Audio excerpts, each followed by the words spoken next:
কোনোদিন কোনো রাজনৈতিক নেতার সাথে সাক্ষাতের ইচ্ছা হয় নাই। ছোটবেলা থেকেই একটা ইচ্ছা ছিল, বেগম জিয়া পরম মমতায় আমার মাথায় হাত রেখে একটু দোয়া করে দিবেন কোনোদিন, ওনাকে রহম করো খোদা। ২৮ নভেম্বর এই পোস্টটি করেছিলেন দুর্বৃত্তদের হাতে গুলিবিদ্ধ হয়ে এভারকেয়ার হাসপাতালে জীবন মৃত্যু সন্ধিক্ষণে থাকা শরীফ ওসমান হাদী। বিএনপির চেয়ারপারসন খালেদা জিয়ার শারীরিক অবস্থা সংকটাপন্ন হয়ে উঠলে হাদী সুস্থতা কামনা করে এই পোস্ট করেন। শুধু ফেসবুক পোস্টই নয়, তার ইনকিলাব মঞ্চের অফিসে দোয়ার আয়োজনও করেন তিনি। দোয়ায় খালেদা জিয়াকে স্বাধীনতা, সার্বভৌমত্বের প্রতীক ও সকলের রাজনৈতিক অভিভাবক বলে সম্বোধন করেন হাদী।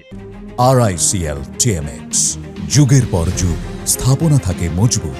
খালেদা জিয়ার থেকে দোয়া নেওয়ার ইচ্ছা থাকলেও সেই ইচ্ছা পূরণ হয়নি হাদীর। তবে এখন একই হাসপাতালেই আছেন দুজন। শুক্রবার দুপুরের দিকে রাজধানীর বিজয়নগর এলাকায় গুলিবিদ্ধ হন ইনকিলাব মঞ্চের মুখপাত্র ও ঢাকা ৮ আসনের প্রার্থী ওসমান হাদী। গুরুতর অবস্থায় তাকে ঢাকা মেডিকেল কলেজ হাসপাতালে ভর্তি করানো হয়, পরে নেওয়া হয় রাজধানীর এভারকেয়ার হাসপাতালে। অন্যদিকে ৭৯ বছর বয়সী বিএনপির চেয়ারপারসন দীর্ঘদিন ধরে লিভার, কিডনি, হৃদরোগ, ডায়াবেটিস সহ একাধিক জটিল রোগে ভুগছেন। গত ২৩ নভেম্বর শ্বাসকষ্ট ও শারীরিক দুর্বলতা নিয়ে এভারকেয়ার হাসপাতালে ভর্তির পর তার অবস্থার ক্রমেই অবনতি ঘটতে থাকে।